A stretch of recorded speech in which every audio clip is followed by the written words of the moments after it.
UVCE Chronicles, sing it loud. Echoes of our past, we're proud. From the heart of Bangalore to the world we soar.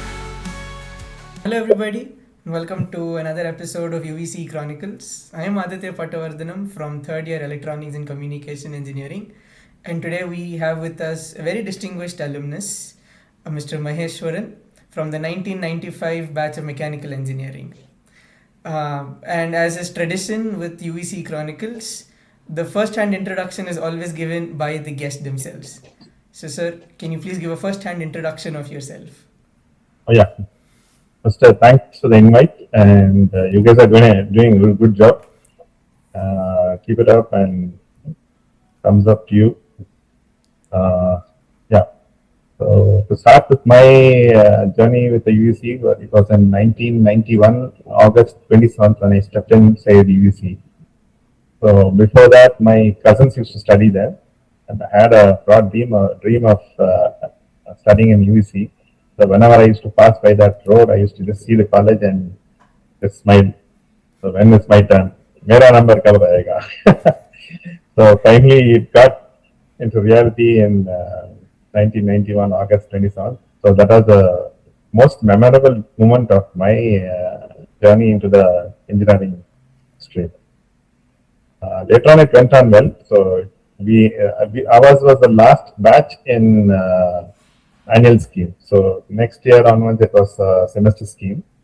So we had exams only once a year. So we enjoyed more than you. So we had definitely a wonderful time. We had good friends, and we even catch up today. And some of my friends are partners in my present company. So and I have a partnership in the what we call the agricultural field also.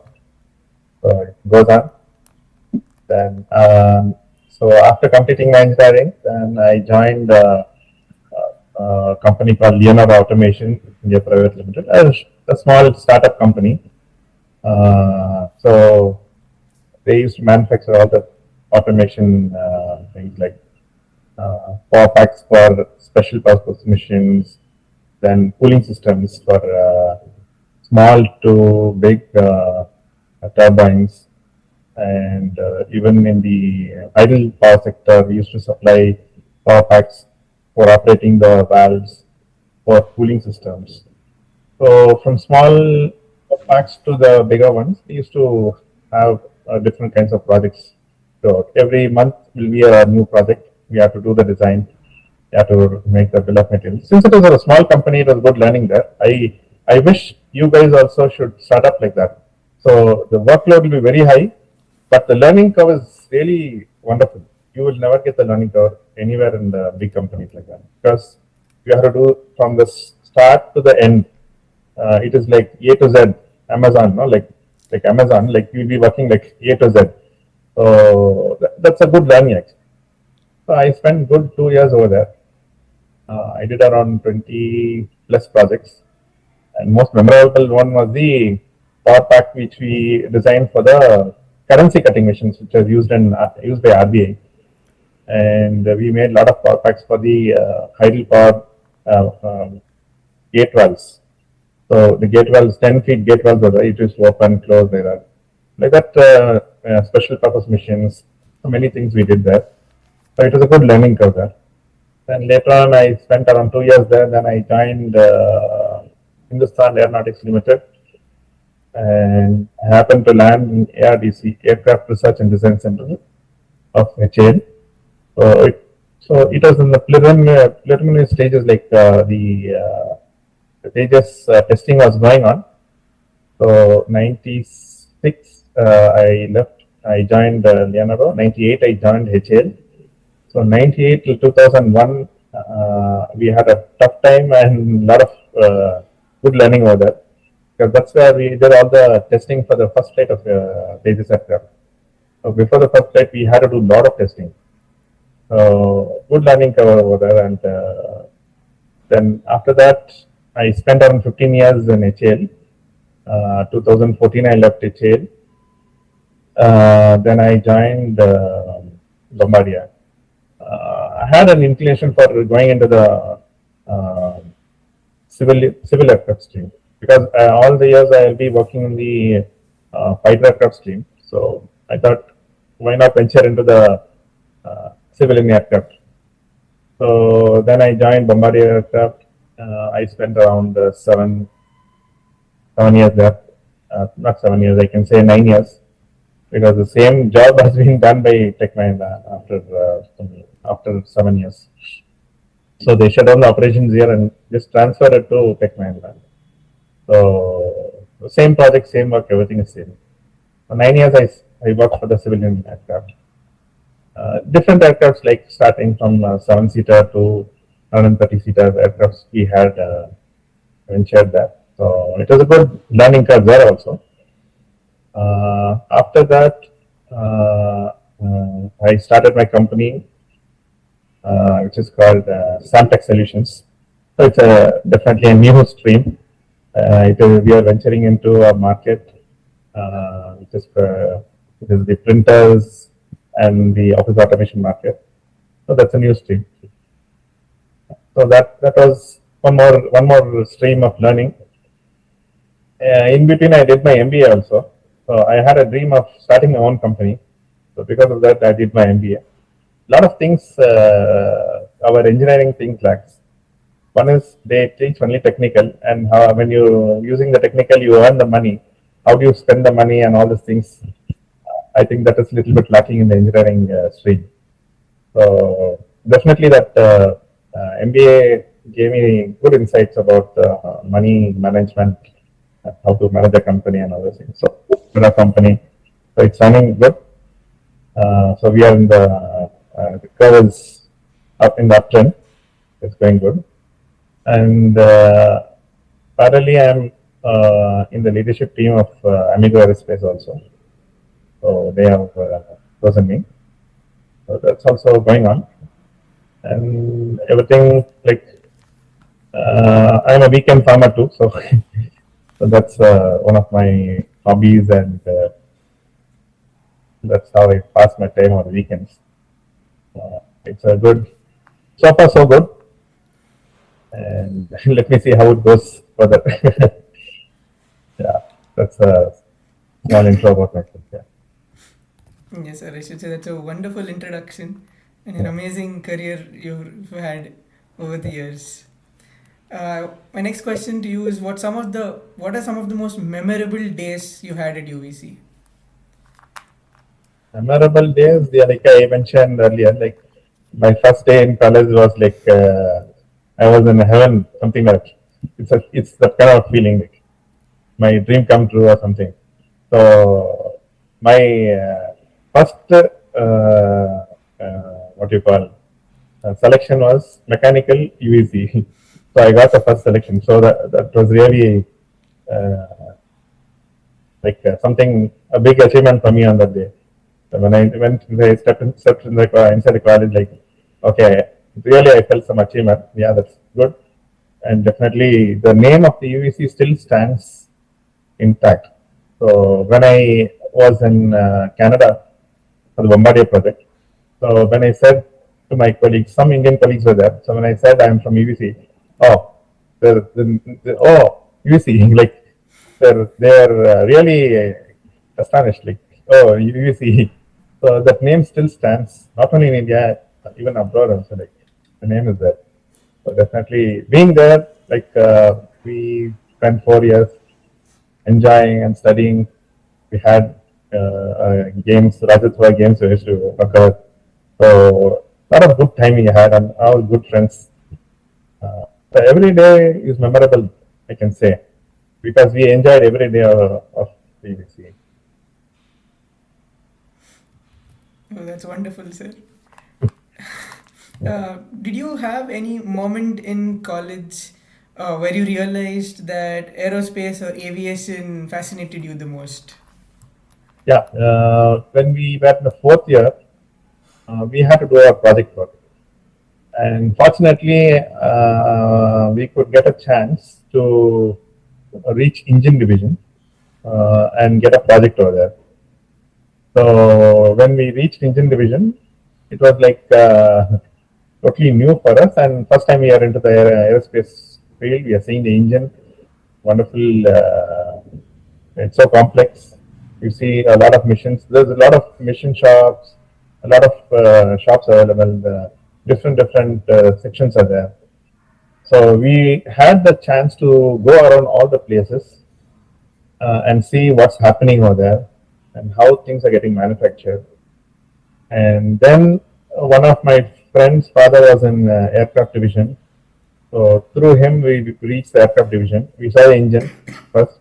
Then we went to the aircraft division. We saw all the aircrafts being manufactured.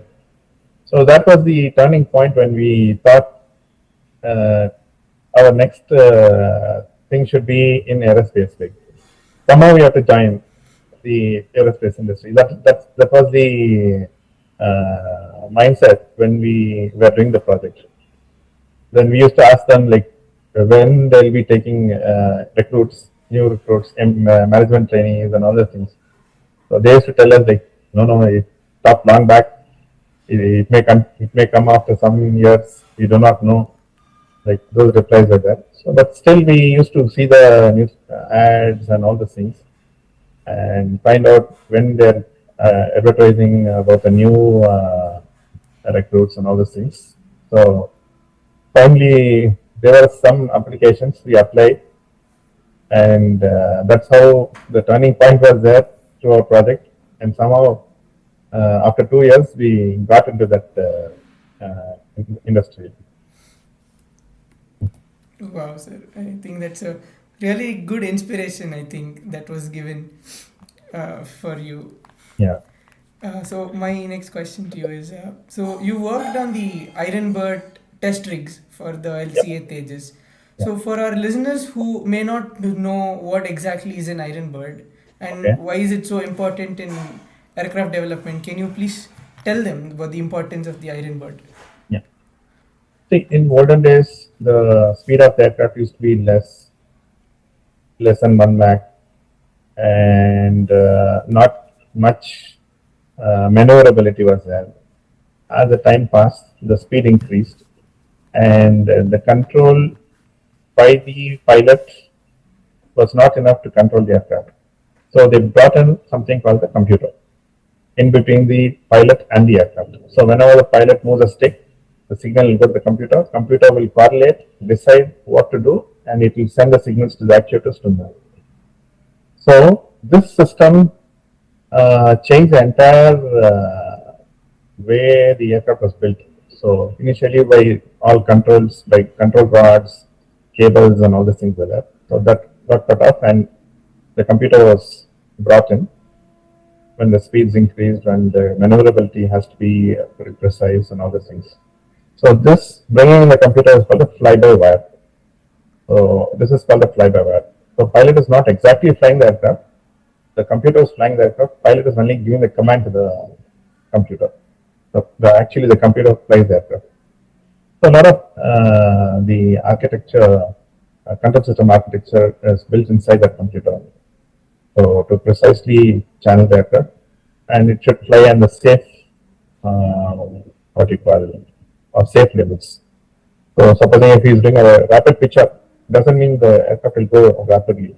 It will go rapidly only provided it is safe for the aircraft. So computer does all the thinking and the pilot flies the aircraft. So when this fly-by-wire system came into picture, so as per the MIL 810D, the software has to be tested on the ground along with all the associated systems like hydraulics, landing gear, flight controls, then electricals associated with that, then brakes, then steering, and other systems like engine module, all these things. So we have to integrate all the systems on ground, and pilot should fly the aircraft with all the systems and with actual computer. And we have all the set of tests to prove that the software is right. So once we do all the tests, then we say that the software is okay, it's good for flight. then the black box, the DSC, the main computer, is taken to the aircraft, and later on the integration tests are done in the aircraft. So to go to the aircraft, this iron bird is required. So iron bird is very much required for any flyby aircraft. For example, if you take Airbus 380 or any F-16s or any other aircraft which is having a fly-by-wire technique, it has to be tested and proven on ground before the black box is taken to the aircraft and to the flight. So that's very much required. So that's how the iron bird is the backbone of any what you call the fly-by-wire program. So that's how the name iron bird means. It looks like a bird which cannot fly, which is made of iron. So the exact replica of the aircraft is made on ground, which is 1:1, which in all the control surfaces, the landing gear positions, everything is there as in aircraft, and it is made out of iron. The rig is made out of iron, so that's why it's called iron bird. The term iron bird is coming. That's a very interesting, and I think it's a very key tool, I think, no, sir, for any fly-by-wire aircraft. Exactly. Yeah. Exactly. So, little out of the box question. Yeah. Since you mentioned the A380 and the F-16, I was just curious to know which is your favorite aircraft that has taken to the skies. My favorite. Yes, sir. You mean the fighter or the? Anything. It could be commercial or fighter. Yeah, Airbus 380 definitely looks good, but there's something beyond that, which is called the Beluga. Beluga houses the A380 inside its belly, so it's much bigger than that. So I was really astonished to see that Beluga taking the A380 itself. It's like a mother holding a child inside her womb. Yes, sir. I love the Beluga too. Sorry. Yeah, but from my perspective, I love the Beluga, the 380, but personal favorite will be the Concorde, sir. Yeah. Because it broke the speed records. I think Yes. nobody even dreamt of. Exactly. Yes. So I was just curious. I thought I'll ask you. Yes, sir. So you worked on the CS100 and the CS300. That's now the A220 100 and the A220 300. Exactly. So how did that opportunity come by to be part of Bombardier? Basically, it was previously called as CS100 and CS2 or 300. So it was a Bombardier aircraft. So Bombardier had many programs, NPD programs, new prototype programs, NPD, new prototype development. So many programs were there. So they could not manage the money, cash inflow to run all the programs. It's like having some 4 babies or something. So the amount of expenditure you need to develop those babies is quite high. So because of that, they started selling off certain aircrafts. So that's how the Bombardier CS100 and 300 were sold to Airbus. So before its first flight, we have done all the testing, everything. We have it's like what you call.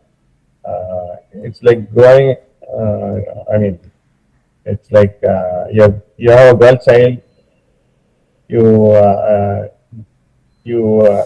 help her to grow up, then you marry to another guy. It's like that. You send her off to the what do you call the in-laws place. So it's like CS was developed like that and sent to the in-laws place, which is Airbus. It's like that. It's a beautiful aircraft.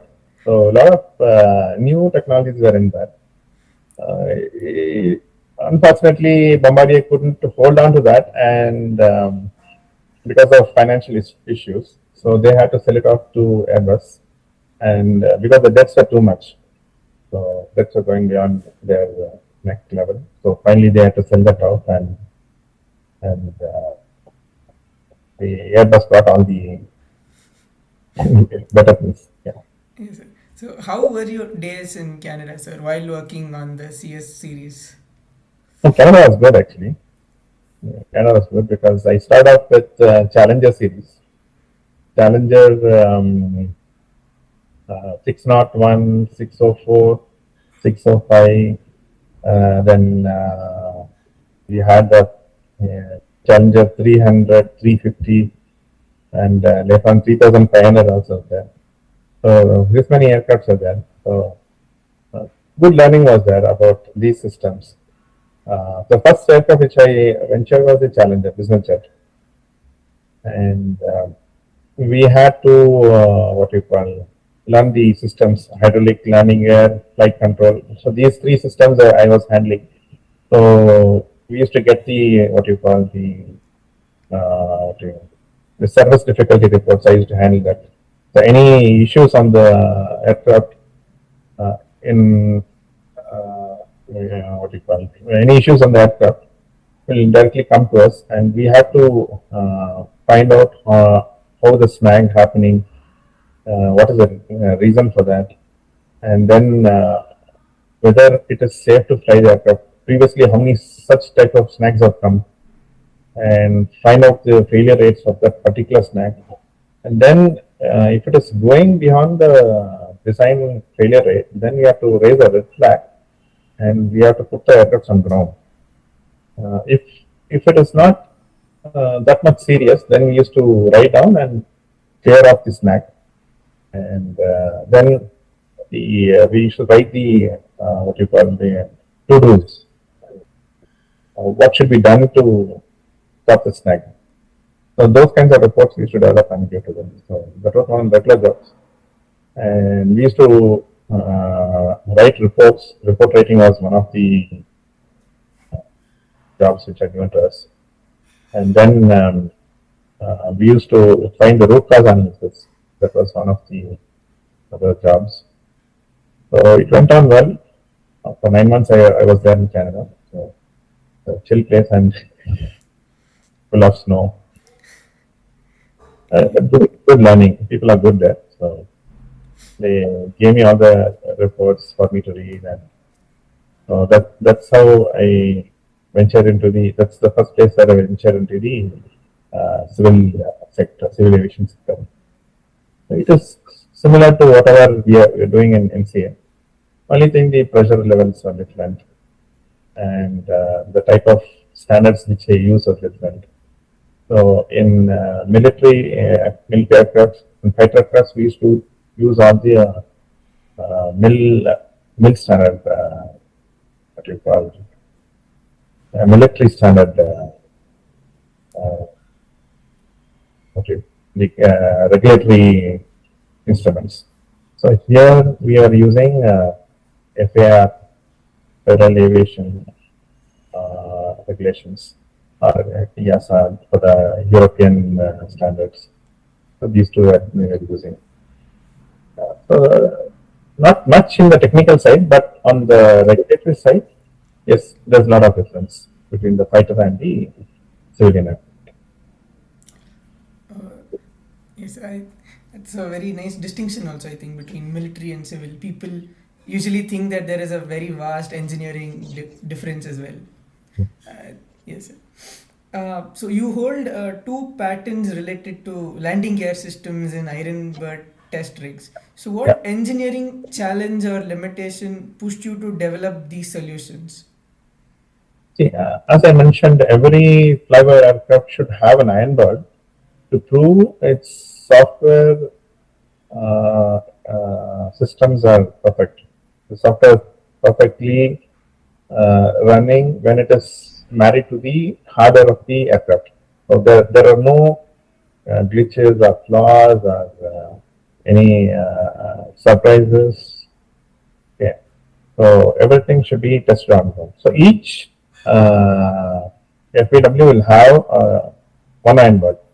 Okay, A380 will have an Iron Bird. F-16 will have an Iron Bird, like that. So for Tejas, we had Tejas fighter, Tejas trainer, that is Air Force fighter, Air Force trainer, naval fighter, and naval trainer. These four variants were. So we had only one Iron Bird. So with one Iron Bird, we have to test all the four variants. So the naval aircraft had to land on the deck with full throttle. So with full throttle, it has to land, and there is an arrestor hook which is going to latch onto one of the three uh, ropes which are there in the deck. So it has to latch onto that and stop. So they land at full throttle because in case they miss all the three ropes, so they have to do a bolter. A bolter is missing all the three ropes. You have to take off again, go around, and come back and land. So that process is called the bolter. So in that case, he is landing at a full throttle. So just imagine the amount of thrust he is going to produce and loads on the landing gear which is going to incur because of the full thrust. So because of that, the landing gear of the naval version was very big. So it was like double the size of the normal uh, fighter aircraft. So we were asked to integrate that bigger landing gear at the same position of the fighter aircraft, remove the fighter aircraft and put the bigger landing gear. So while doing that, it's not able to be no, it's not feasible to fix in the big landing gear and take the smaller one out. And supposing you are changing from naval variant to fighter variant, again we have to revert back to the same system. So it's going to take a lot of time. Just to put that naval landing gear itself, we found out like 4 months were required. So we try to convince the pilots, like we can go on with the fighter version itself. So there's not much difference in the flow rates, but they choose not to do that because they want to fly with the actual formation. So finally, they said we have to put the landing gear somehow. So then that's the time when I came with that idea, like why don't you put the naval landing gear outside the rig? So you have the rig like the normal. If you imagine a delta wing aircraft, take the landing gear and put it outside the box. So when you put it outside the box next to the aircraft, it's not going to have any major impacts because the 280 bar lines. So pulling the lines by 1 meter or 2 meters is not going to do much harm to the hydraulic system. The performance will be the same. So then we had a feasibility study. Then people agreed. So then we developed two box-like structures for the naval landing gear. So we put a barricade, and the air force system was running. Our air force testing was full-fledged done. Parallelly, we were building the naval rig also for the landing gear. And we took only 1.5 days for us to join this entire thing. It's like plug and play. So from 4 months, we brought it down to 1.5 days. So that changed the whole scenario. Like with the same ironbird rig, we could test all the 4 variants. So people were very happy. So then we thought we will patent that idea. So because nowhere it has been done. So we did patent that, and it got granted also. And one more patent was over the signaling system. So landing gear, when it comes down and gets locked, it will give a signal. When it goes up and get locked, it will give a signal. Then doors open limit, and when it's closing, it will give a signal. So with all these signals, the pilot will know what is the status of the landing gear. So to check each signal, they used to put the wires inside and check. It used to take 1.5 days to check in case of any flaws. So we developed a system wherein just plug each what you call down lock. You have a wire, you just plug in there, just switch on the rig. It will tell you what's the status of the signal. So it reduces the time by leaps and bounds. Yeah. Any issues with the landing gear, they can check it right away. So we had that patent also. The 2 patents I have. Definitely, it was useful for the aircraft.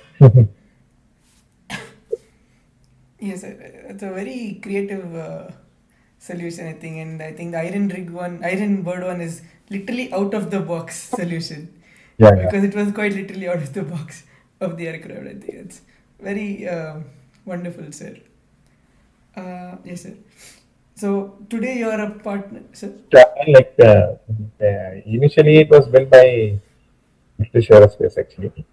So they built the Amber one. So two was built entirely by our team only. So it is made in India, 100% made in India. We never approached any outside vendors. So entire rig was designed and developed by us. So I'm very happy to be a part of the Amber 2 rig for all the variants. Oh, that's wonderful, sir. Yes, sir. So today you're a partner at SAM Tech Solutions and also part of the leadership team at the Amigoo Aerospace. So, what excites you about this part of your career? During my initial days, like I always wanted to start my own company. So that's why I ventured into the MBA program. So I started learning about startups and all these things, about finances, very important. So later on, I met a friend of mine who had a similar thought process. So we happened to meet and discuss when we said we'll start.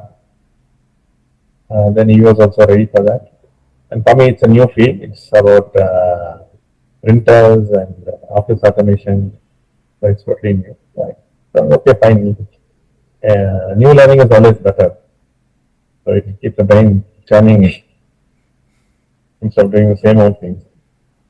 So definitely, we both of all the three of us felt that yes, we should start this.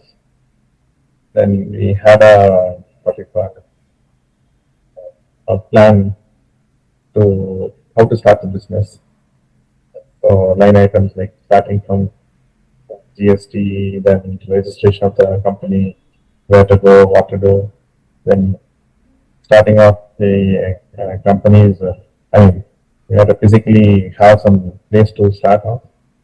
Then how about the interiors, how to do it, design the interiors, then how many staff. So we start off with only one staff at that time. So now there are around 5 people are there. It's going well. It's on the uptrend. By God's grace. Yeah, doing good. It's wonderful, sir. I think you've enjoyed doing this own business so Yeah. far. Yes, sir. So this has been a wonderful journey about you in the aerospace industry. Would also like to tell our viewers that sir has been into farming from a very long time over the weekends as well with his longtime friend. So sir, Yeah. how did this start and how is it going on right now? So yeah, myself and my friend Anand, who's also from UVCE, my classmate.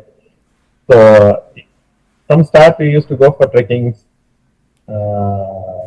hikes, somewhere nature always really brought us very close.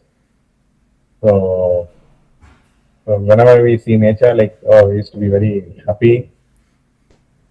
Later on, we thought, why not make our own farmland and take in some trees and get some greenery? So that's how it all started. When we started venturing, finding out who's selling the plots where. Uh, we traveled around 2,500 kilometers to find out this plot. So it was a very nice location. Backside the hill is there. The forest starts from there, and we are at the edge of the what do you call it, local uh, village. It was a very scenic place. Both of us thought we should purchase that, and we did purchase that. It was a barren land. So then we went to this natural farming course from Malwa, Tamil Nadu. So similar one, Vandana Ramesh is there, and Subhash Palekar. So these guys are very pioneers in this natural farming. So we followed their footsteps. Finally, From scratch, we did the farming, learned what to do, and mostly in the farming, we should learn what not to do in the farm. That is very very important. You do something wrong, it's very difficult to bring it back to the original state. Like you put some all the chemicals inside the farm, like it's going to take years for you to remove that and bring it to the normal level.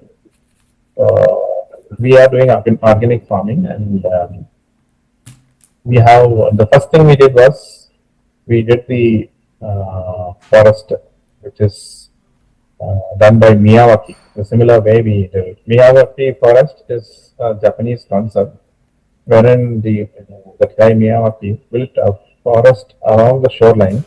It was so thick that when the tsunami came, it used to cut off the tsunami. So, and the waves used to reduce when it came inside the hometown. So, the similar one, we thought, why not build this in our place? So, it's a dense forest. There we planted around 2,000 trees in that a small area with the same type of technique what they use. We have around now some trees are gone, maybe around 1,500 trees are still there, and we kept on planting trees. Now we have around 4,000 trees, so, and counting. So we'll be adding more and more as we progress. And our trees are unique. Like we go find something new, kind of flowers, new kind of fruits, bring in there. So we have a fruit forest. We have a medicinal forest. Then we have a piece of land where we can cultivate or produce like rice, fast gram. We did tomato and avocado. So we go around weekends and find out what we can do. And it's a very peaceful place. It's called Maha-Anando Forest Farms. You can type and put it there. Yes, sir. Website there. Maha-Anando Forest Farms. Then Google. It was a good learning there actually. Something we do out of interest, definitely it excels, and we get a lot of peace of mind, and that sense of achievement is totally different. So when we go and just, we have our farmhouse there, fully built on the village style. One of our friend, he was closing down his glass business, so we got a lot of tough and glass. So first floor we made a glass house with all the scrap glass. So you will not find out, you will not say that it's made out of scrap. So the entire thing was designed by us, my plan. Out of the scrap glass. Anand did a lot of work, but I did all the QC for that. So every glass fitted exactly as Anand planned. So we are very happy. You can lie down and see the rain coming and pouring on you. It's a nice place. Yeah. That sounds amazing and beautiful, sir. I can only imagine the amount of peace of mind one can get at your Definitely. farm. It's a wonderful thing. I think 4,000 trees is no small achievement, and it's a wonderful, wonderful achievement, sir. Yes. So this is one of my favorite questions, and I ask this to everybody who I take the interview. So, I mean, based on the career that someone has taken. So many UVCians like me love the aerospace industry, and then one day aspire to work in the sector. So, what advice would you give somebody like me, someone in the third year or second year who's aspiring to be part of the industry? So the first is if you want to venture into the aerospace industry. Now the what you call it, like a rat race So when we were there, there's not many colleges, so we could get it easily. But nowadays, the number of colleges are more. Of course, the number of requirements is also more. Presently, in the aerospace industry, like if you want to venture into an MNC, the jobs are like this. Like, yeah, you have to learn CATIA. They'll give you some job on the what you call design, in interiors, okay, how the seating is there. So like that, using CATIA, there are a lot of jobs uh, available in the market. And then you have the stress case. So like they used to do the what you call it, the repair analysis. Like supposing if a small this one is cut, there's a dent on the skin.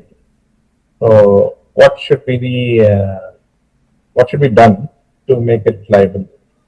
So they will give a repair solution for that. So things like that. And the aircraft structure is there. This costs 10 years. So how is the what you call it? They'll check whether the wings are okay or not by loading it, and they have what you call ANSYS. I'm not very familiar about all these things. My friends used to do that, so using those softwares, they will find out whether this stress is okay or not okay. So stress guys are there.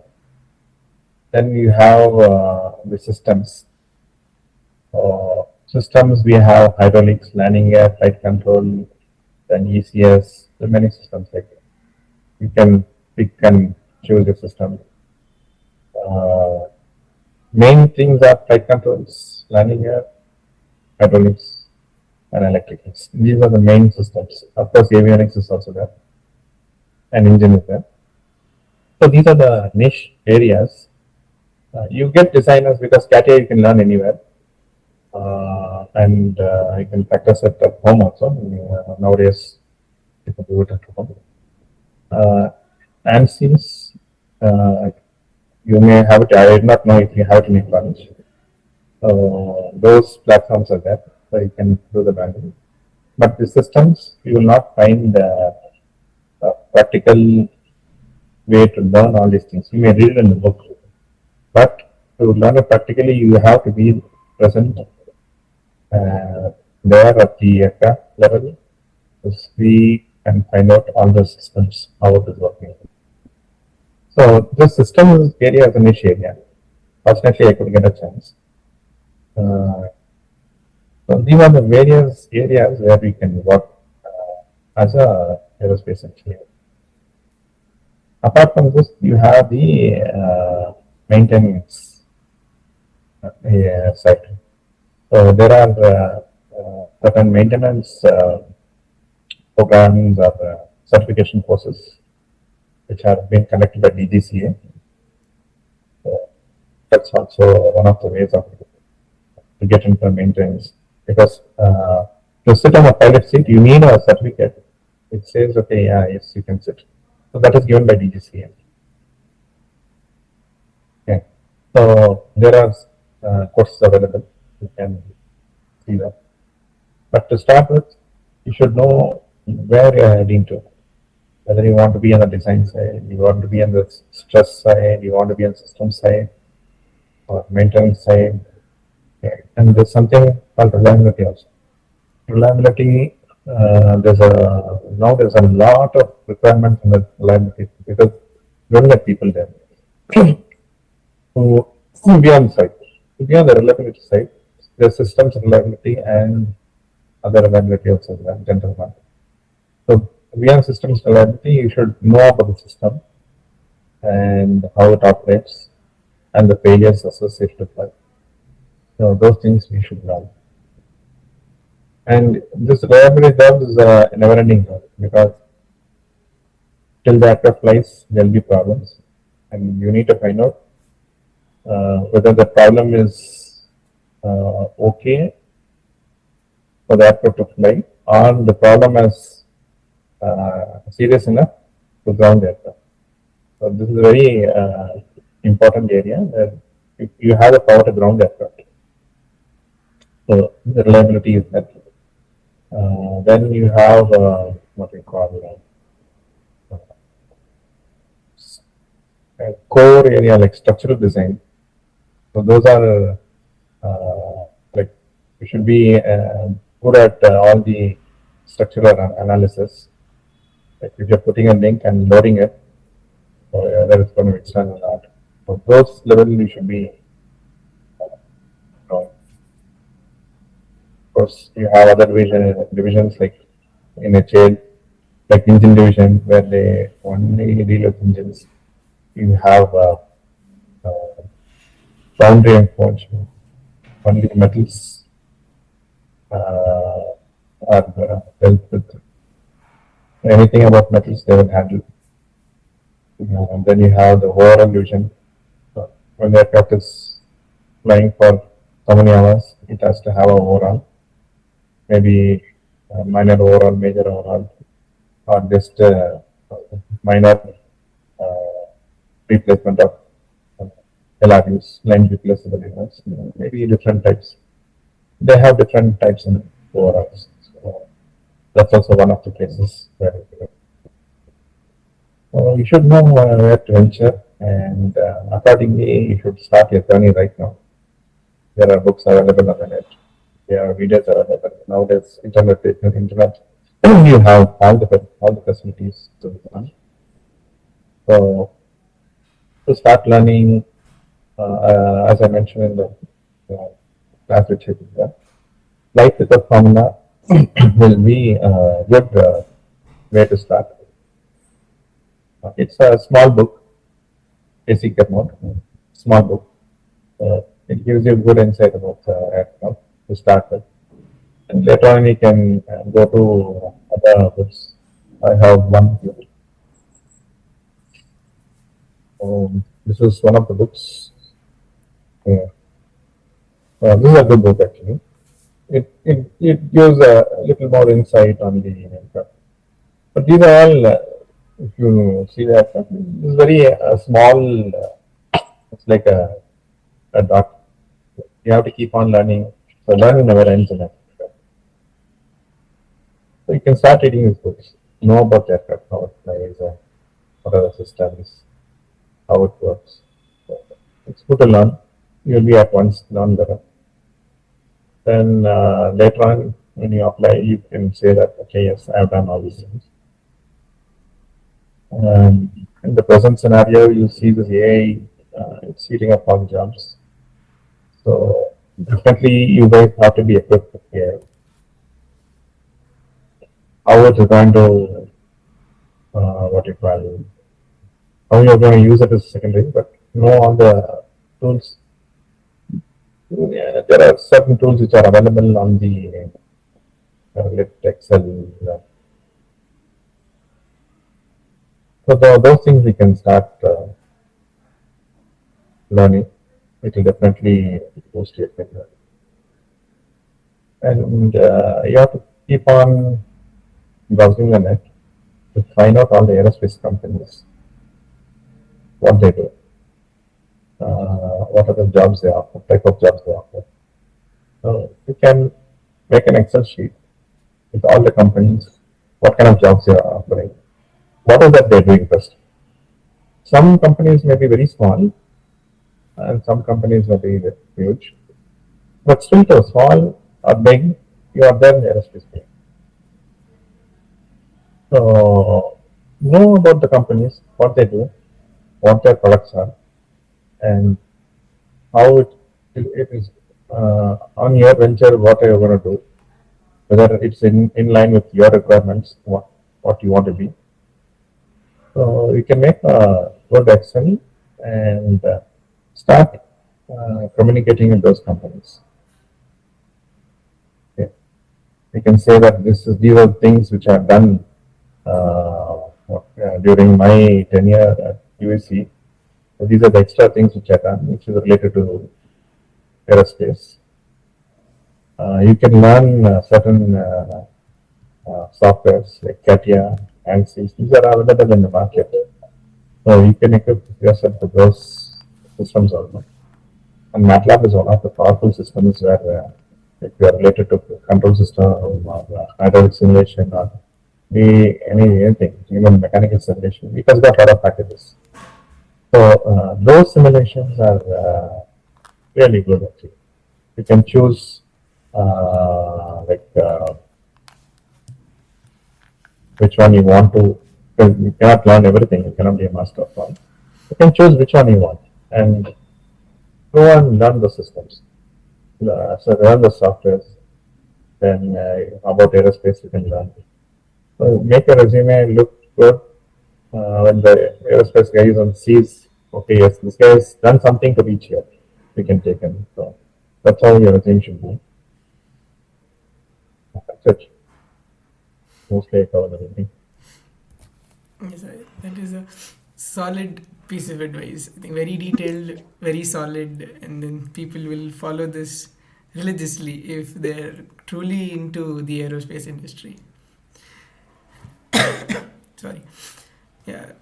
That was my last question, and now we are at the end of the episode.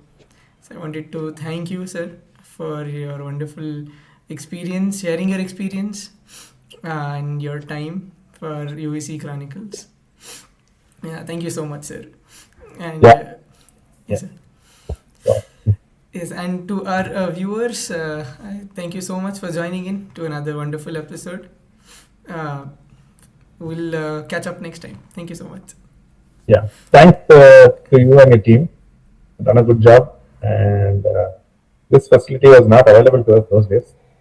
It's good that you're doing, and a lot of guys will be gaining from this. So do continue this. Good work. We are there to help you.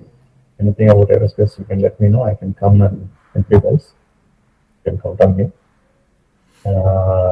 Yeah. Thanks to the college also for letting you do all these things. Yeah. Yes, sir. Thank you, sir.